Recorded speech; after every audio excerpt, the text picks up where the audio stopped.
This is Erin O'Riordan. Welcome back to Storytime with Erin O'Riordan. Today we're going to read episode 7 of Cut by me and Ted Ellington. If you haven't already heard episode 6, please click the box here. Episode 7. We are in chapter 10. Brigid pulled Fred to her, kissing her fiercely. She pulled Fred's t-shirt over Fred's head and unhooked her bra. She kissed Fred's breasts, working her tongue around Fred's nipple. "So you like pain?" Brigid took Fred's hard pink nipple between her teeth and bit gently. "Do you like that?" Fred moaned. Her long, pale fingers helped Brigid out of her shirt. She traced the path down Brigid's belly and into the waistband of Brigid's jeans.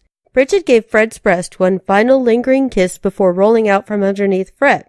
She stood and took her clothes off. Brigid sat down on the bed and helped Fred take her skirt off. They kissed, tongues working furiously against each other. Brigid teased Fred's nipples, sucking and biting them mercilessly. "Stop," Fred pleaded. "I can't take it any more." "Oh, yeah? I'll be the judge of how much you can take." Brigid laid Fred on her back, gently pushing Fred's legs apart. Her kisses began at Fred's breasts and worked their way down her slim, pale belly. Her fingers played with Fred's dark pubic hair. Her tongue explored the inside of Fred's thighs. Just then the sound of someone pounding feverishly on the bedroom door exploded in their ears. "You bitches can't stay in there all day," Leander screamed from the hall. "Whichever one of you took my shit is going to get her ass kicked." "Go to hell," Fred screamed back. To Brigid, she said, "Don't worry. He doesn't have the patience to wait for us to come out. He'll get bored and go to bed. Now, where were we?" Brigid giggled. "I believe I was about to eat your pussy." "I'll be confessing this again next Monday," Fred said, as Brigid's tongue brushed up against her flesh. She shuddered. "God help me, it feels too damn good." She spread her legs wider, welcoming Brigid inside. Brigid flicked her tongue across Fred's most sensitive area teasingly. Then she wrapped both lips around Fred's clit and sucked. She explored Fred's wetness with one finger, then two. "Stop," Fred pleaded. Brigid stopped for a moment. She looked up. Her eyes met Fred's. "You want me to stop?" "No," Fred replied desperately. "Don't stop." "That's what I thought." She lowered her head and sucked furiously, making loud sounds, so Fred understood how much she enjoyed it. Fred lost all control. She writhed and twisted away from Brigid's lips, overcome with pleasure. Brigid, laughing, stood and stretched. She looked down at Fred's helpless form with an amused blend of contempt and anticipation. Fred lay on her back, gasping for air, as Brigid caught her by the hands and pulled Fred into a sitting position. "My turn," Brigid said. She would not make herself as vulnerable as Fred, would not lie on her back. She stood, her legs apart slightly, and pulled Fred's head toward her. Obediently, Fred licked Brigid the way Brigid had taught her. When she wanted to be stroked faster or slower, Brigid manipulated Fred's head. Her neck ached, but Fred loved these moments. She liked to be controlled.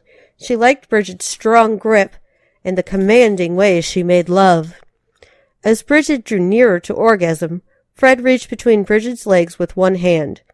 She squeezed the smooth wall of muscle, Brigid's firm buttock. Her fingers explored, finding the hidden place, finding Brigid's one secret, vulnerable spot. Brigid's muscles tightened as Fred worked her finger inside her lover, her tongue still keeping pace with the demand of Brigid's wriggling hip. Fred felt the muscles tighten and relax in an intricate rhythm. Brigid's fingers let go of Fred's head. Both women breathed hard now. Fred pulled away. Brigid gave Fred a playful light slap across the face. "You like that pussy, don't you, bitch?" "Yeah," Fred said. "Tell me I fucked Leander now," Brigid said aggressively. "No," Fred said. "I believe you. If you say that nothing happened, then nothing happened." It was easier to believe now that Brigid had touched her so lovingly. Now it was easy to believe Brigid could only love a woman, after her body had responded to Fred's tongue so potently. She did not consider that what Brigid loved was not men, not women, but power. Fred couldn't have imagined it. Power was nothing in her world, but love was everything. Afterward, Brigid lay beside Fred and fell into a deep sleep.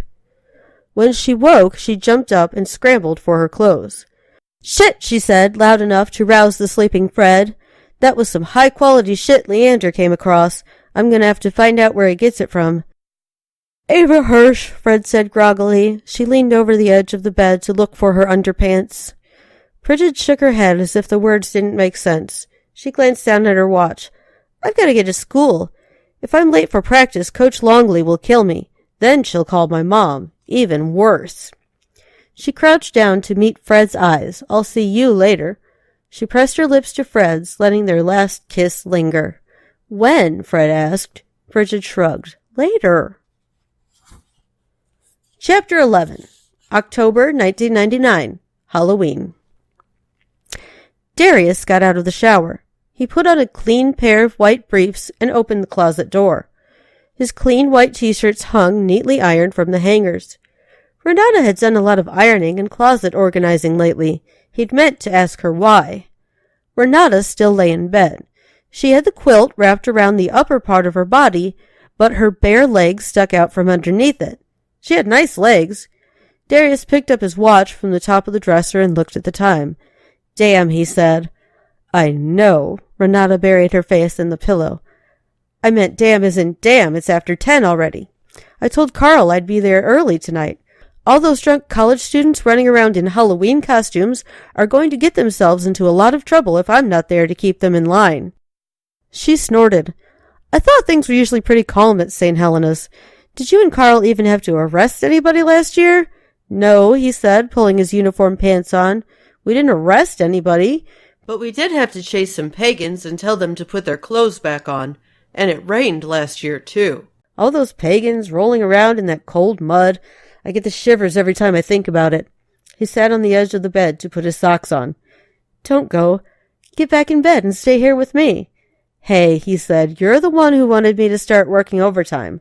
All these specialists you've been seeing are costing us a lot of money, even with my insurance.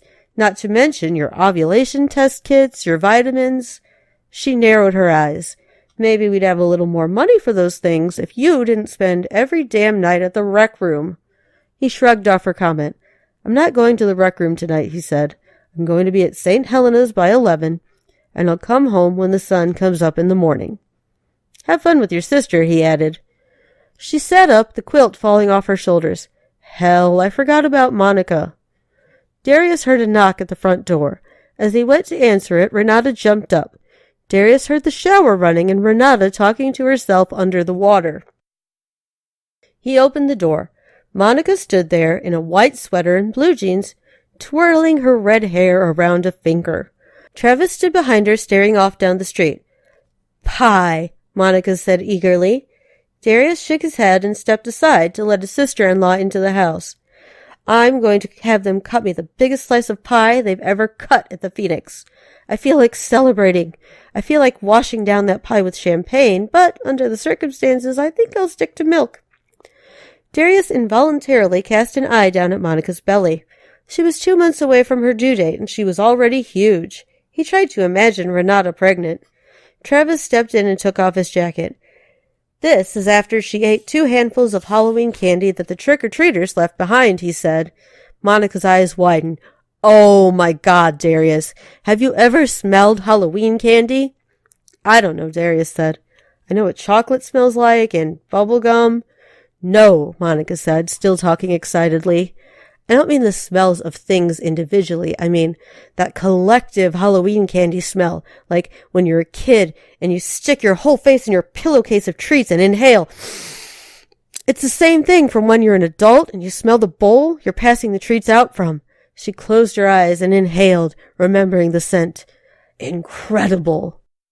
Darius rolled his eyes. Monica didn't see it, but Travis did and let out a chuckle.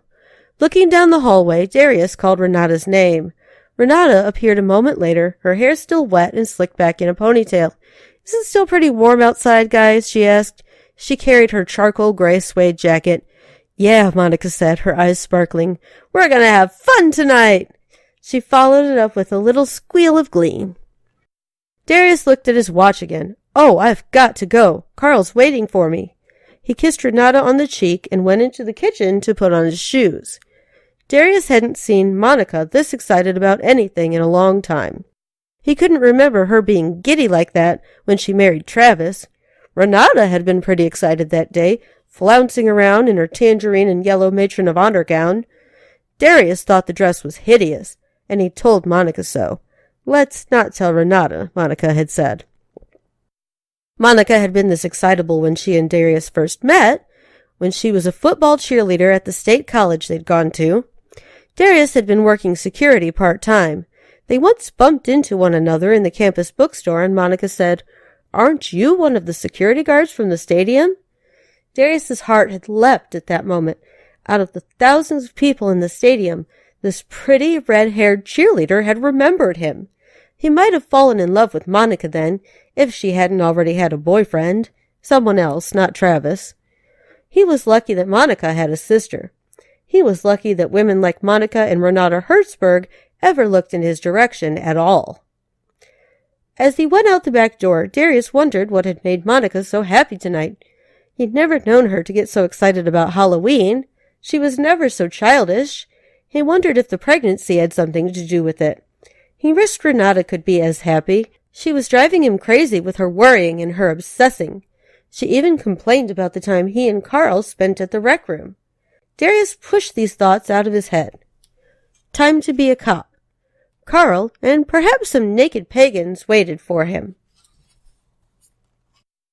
Chapter 12, October 1999, Halloween. Edward Prescott returned to his office at New Life Ministries from his lunch meeting with Rabbi Feinberg. He stepped off the elevator and into the third-floor reception area to find his secretary, Ginger, eating lunch at her desk. Ginger's real name was Leanne Brooks. Her nickname came from the color of her hair, the golden yellow of ginger beer. It wasn't real. Ginger took one day off every month, usually the 30th, to go to the beauty salon and have her hair and nails done. The church couldn't afford to pay her very much, but Ginger's husband worked at the brake plant, and that paid fairly well. She'd had her hair done the day before, and her champagne-colored pantsuit highlighted her hair color to perfection. Edward tried not to notice, but everything about Ginger was soft and feminine. The wispy curls of her ginger hair and her long, pale eyelashes were intriguing, but her modest, yet tight-fitting suit, filled out to perfection by her gently curving body, made her stunning. If Edward had cared to judge her against Barbara Jean, he would have found her fat by comparison, and she was neither as tall nor as strong as Brigid Bell. Ginger was a wholly different sort of creature. She was motherly, very spiritual, and somehow worldly at the same time. Edward was careful never to let her into his office when he was alone. Whenever he wanted something, he always came to her in the reception area.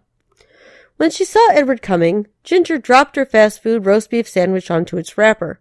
Quickly she wiped her face and fingers with a paper napkin.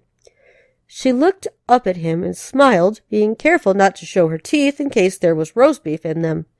"Good afternoon, Pastor," she said. "How was lunch with the rabbi?" Edward shrugged.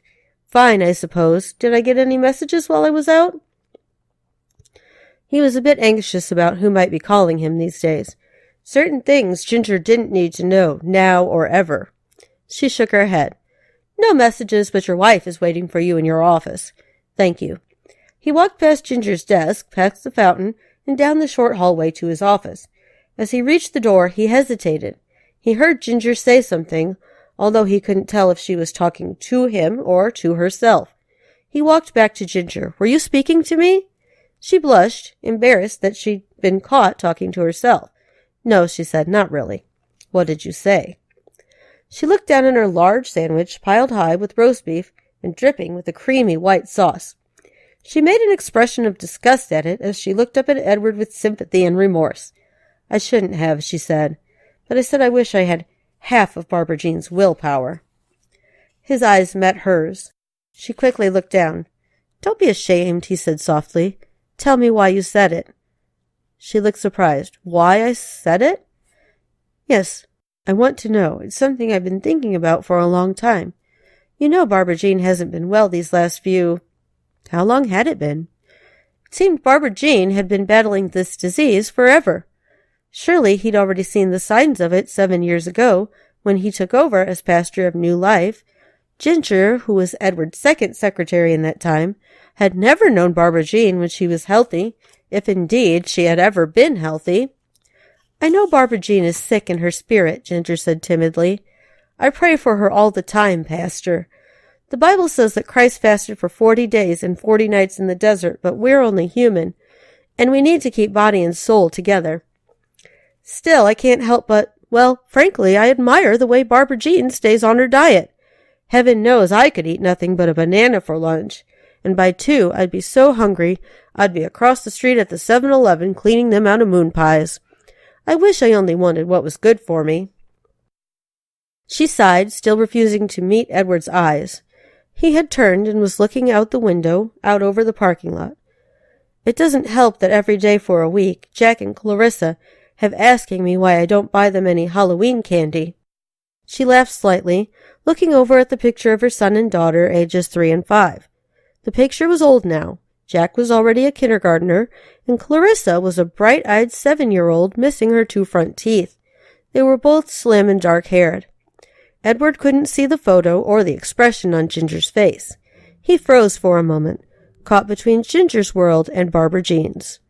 "I'm sorry," she said. "I'll finish up lunch here and I'll get started on faxing those office supply orders." "Ginger?" "Yes, Pastor."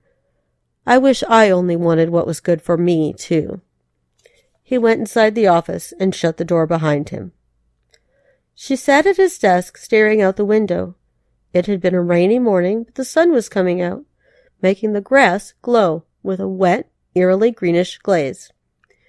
The greenish light fell on Barbara Jean's face, coloring her close-cropped, gray-blonde hair. She'd gone with Ginger to Ginger's beauty shop appointment the day before and gotten the short haircut. It reminded Edward of Joan of Arc in a movie he'd seen as a boy, one of the few times he's been allowed to go to the movies. Barbara Jean seemed to have Joan's ability to go to her death without a fight, accepting any torment in the name of Jesus. Unlike St. Joan, Barbara Jean held the keys to her own jail cell. She held the book of matches. You've been listening to Episode 7 of Cut by Erin O'Riordan and Tiddlington. Thanks for listening. When Episode 8 is ready, you can click the link right here. Thanks, and have a great day.